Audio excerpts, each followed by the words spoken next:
Hello everyone, welcome to Everything Arsenal, and this is the latest transfer news. We finally got the here we go for Mikel Merino after a full month of waiting, but it's finally done. We'll be talking about the details in that one in terms of fee and the medical and all that. But who will be the next signing? A lot of people are asking about that. Who will be the next signing? People are worried about forward players. We'll be talking about that, the latest on the striker situation. And Nico Williams is back on the radar. Actually, did he ever leave the Arsenal's radar? That is what we're going to be talking about in this one. Also, let's on Aaron Ramsdale, Nketiah. You're expecting a lot of deals to be done between now and the 30th, so it's going to be a very busy one. But let's start with the breaking news of the day. That is Mikel Merino. Arsenal strike agreement in principle is Real Sociedad to sign Mikel Merino, 33.5 million euros plus 5 million euros add-ons, around 33 million pounds package. Personal terms done for 28L to join Arsenal from Sociedad in a 4-year contract plus option of 5th in club favor. So if he comes to Arsenal and he does well for the 4 years, wins us a couple of trophies, and we want to keep him for a further year when he's 33 years of age, then we can extend it by at that time and give him an extra year. But as of now, we've completed the signing on a 4-year contract. I think we're adding experience to the team. I think this is a good deal. A lot of people are saying, not a lot of people, but I saw a few comments saying, listen, we were supposed to get him for like 25 million. How did he get to 33 million? Let's move on to the next target. Let's move on to Fabian Ruiz. I don't think so. Like, there's a reason why I went for him, and I think this is one of the main reasons. The fact that he won the most duels in the top 7 European leagues last season. Clearly there's no one above him, so I don't think there's any other option in terms of Arteta's team. It had to be him, and the fact that he wanted to join us, and the fact that we've already been discussing with Real Sociedad the last 1 month, and the fact that he's already spoken to Arteta. We were told when the Euros was going on, we were told that Arteta had already spoken to Mikel Merino even before the Euros started. So that's a long time. This is not a deal that you can just abandon. And it favors us in a lot of ways as well. Even though we ended up paying 33 million plus some add-ons, I'm hearing that initially we are paying like less than 20 million, and then the rest of the money is going to be in installments. So I think Edu was probably loving that in terms of paying in installments. It favors us. It allows us to get other transfers done. It allows us to not put ourselves in the bad position in terms of the money and in terms of it getting into financial issues. It does help us. So we're hoping that by next year, by the other years, you've raised that money and you're able to clear it without any issues at all. So for me, this is a good signing. This is a top signing. Is bringing in experience, 28-year-old, bringing in. He's played in the Premier League before. He's played in Germany before. He's played for Sociedad before. He's played with our goalkeeper before. He's played with Odegaard before. It's coming from the same team, I guess, that I was in Sociedad back in the day. So a lot of connections there. Is going to fit in perfect for us, and I have no issues with it signing. It's great signing Raya, and then signing Calafiori, and then signing Merino. So far, that is a good transfer window. I know it has taken too long, but if you get a forward play, it basically completes. It almost becomes a 10 out of 10. We're bringing men. These days, we bring in top players. 3 years ago, you'd not even have been bringing in someone like a Merino. You'd have been targeting someone quite lower than this by far. So this is a player who's wanted by Barcelona, is wanted by Atletico Madrid, but he said, listen, I want to join Arsenal. So that is fares well for us for sure. Let's get to this as well. Mikel Merino is waiting for Real's okay to travel to London to undergo the medical examination with Arsenal. He will sign until 2028 as an optional year. It is not ruled out that he could travel even in the evening, which is right now or tomorrow. I don't know when he's going to travel, but I think the medical will be done tomorrow and then completed by Friday. And then we'll hopefully hear an announcement for him by Friday. Will he feature against Aston Villa? Definitely not. He needs a training session. He could make the bench just to excite the fans and have a different option there, an additional option there, but I don't think it's going to feature in that game. You're going to have to do the business against Aston Villa with the team that you currently have. But from that point on, next week, Brighton and the other tough fixtures that are coming up against Tottenham and Man City after the international break, Mikel Merino will be part of that Arsenal team, and we could see this midfield, or could it be Partey and Merino? Who knows? But this is the most likely midfield we could see. But I'm just excited to have all of those options. Partey, Jorginho, Merino, Rice, Odegaard. Let's not forget, Nwaneri is an option as well. Is now going to be used in the first team. Vieira is back from his injury. Havertz in a couple of games in midfield. I think we've built a solid team there. But we still do need more players for sure. But first, let's talk about, let's cover this on Marine and then we go to the next one. Arsenal and Sociedad have struck a verbal agreement on an initial deal, says Sam Dean. The acceleration of Arsenal's interest in Merino comes as Nketiah moves closer to joining Nottingham Forest in a deal worth £30 million. So I don't know if these deals are connected. I don't know if you're just taking time with Merino because you're waiting for someone to pay the £30 million for Nketiah, because you've already gotten money for Smith Rowe. I'm guessing that is the money that you're using to get Merino. I'm hoping it's not even connected. I'm hoping that you've just signed Merino with the money that you already had, and that the money that you've gotten for Smith Rowe, for any other player that you've sold this transfer window, plus Nketiah, if Ramsdale does end up leaving, that is the money that you're going to use to sign a forward player, hopefully. But I'm excited by the signing. Basically, let's go of Smith Rowe and Elneny and replace them with Merino. So I think that is good business. I think that is good business for sure. This is a player that we needed in terms of the midfield grit that Arteta wants. Arteta wants a solid team that will suffocate the opponents. Last season he did it. Now with Calafiori, Timber, and Merino in that team as well, we could do it even more. So super excited. But that is not the only signing that we need. What's the latest in terms of forward players? Nico Williams is back on the radar, as I said at the beginning. Was he ever out of the radar? Well, according to Charles Watts, he was not. But David Ornstein says this first. The winger Arteta and Arsenal really like is Nico Williams, but the player is coveted by everybody. He's on a high wage, which will only increase if he moves to the Premier League. And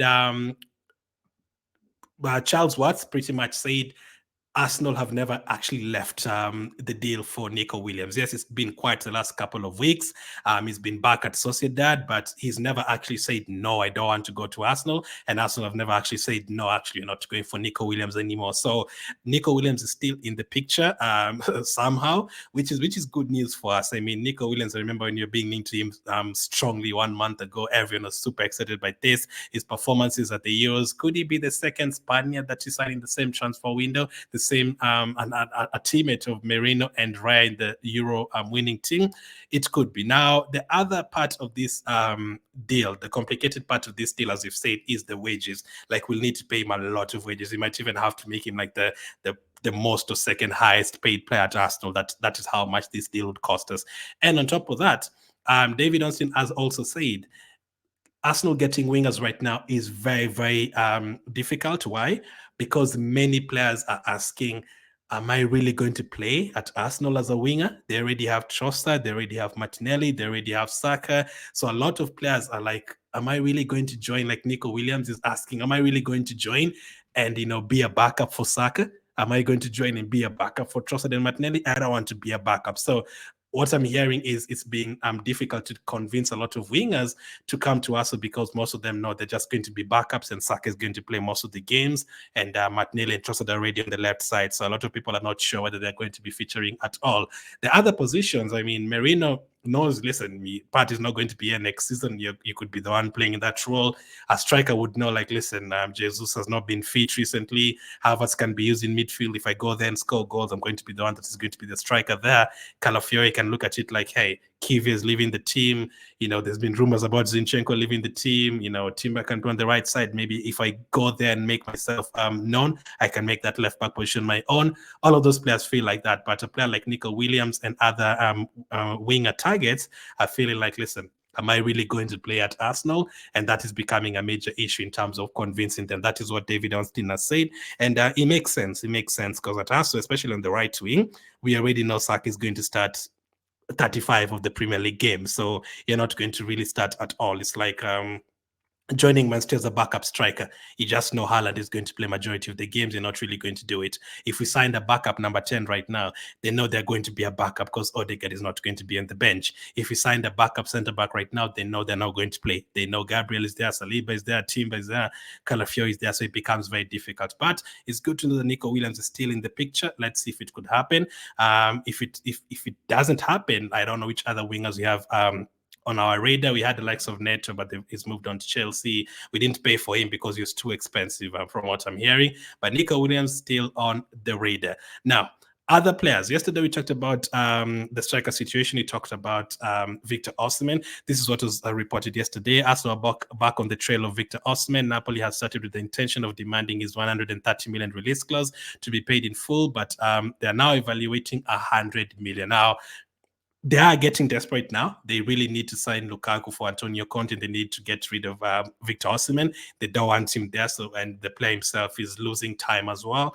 The season's already started, so he needs to make a move very quickly and decide which team he's going to go to. Whether he's going to end up at Chelsea, at Arsenal, at PSG, at Bayern Munich, in Saudi Arabia. The decision has to be made very, very quickly for Victor Osimhen or for himself, because time is moving. So Arsenal are back in for him. Arsenal like looking at Victor Osman, and that is good to know as well.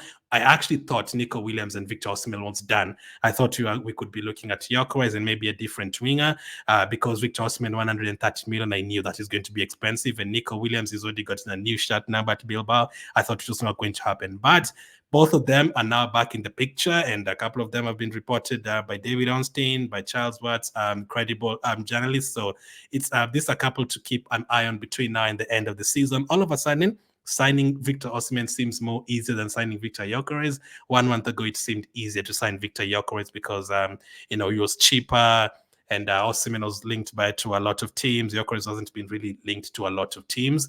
But now Gyökeres, the season has started, is already scoring goals and assisting for his team. It's going to be difficult for them to replace him. And Osimhen is not playing for Napoli. They basically have him out of the team and they want him to leave by force. And the player wants to leave for sure. So it seems easier to do. And the fact that they've taken the money down to 100 million, which is around 85 million pounds, it seems like it is more of a possibility. But let's not forget, Gyökeres is still part of the picture. We were told that Arsenal sent scouts to watch Sporting 3 weeks ago. We did watch him. We weren't told anything after that. So were they impressed by the scouting? Did they feel like, okay, this guy is worth it after that injury, is worth that 80 million pounds? At the beginning of the transfer window, we said between these two players, it depends on whose price goes down fast. Looks like Osimhen's price has gone down fast, so let's keep an eye on that one. There's not too many other strikers in the market, apart from maybe Jimenez at Feyenoord. And who else? Is there any other striker?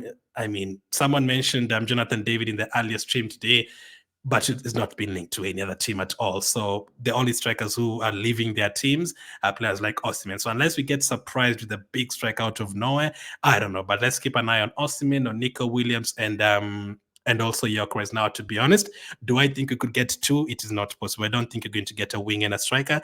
I think it's going to be one. So let's see which one it's going to be. Nketiah is closing in on a move to Nottingham Forest, as reported by Fabrizio. Nketiah has just agreed on personal terms with Nottingham Forest as talks advancing to final stages with Arsenal. Nottingham, confident to get it done soon. Feyenoord rejected 26 million euros plus add-ons for Santiago.